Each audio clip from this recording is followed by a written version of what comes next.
السلام علیکم ورحمۃ اللہ وبرکاتہ۔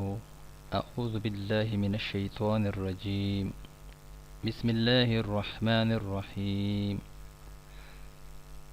محترم سامعین، میں امید کرتا ہوں آپ سب خیریت سے ہوں گے۔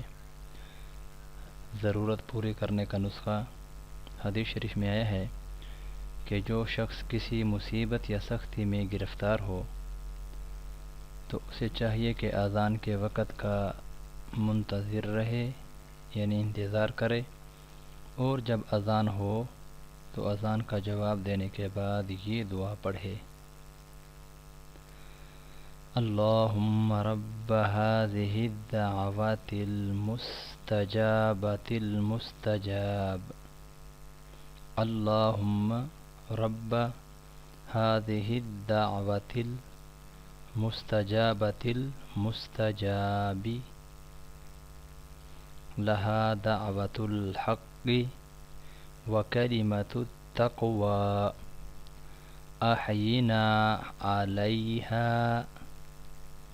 وأمتنا عليها وابعثنا عليها وجعلنا من خيار أهلها محيا ومماتا۔ اس کے بعد اپنی حاجت کی دعا کرے تو انشاءاللہ ضرور قبول ہوگی۔ حوالہ آپ کے سامنے یہ موجود ہے۔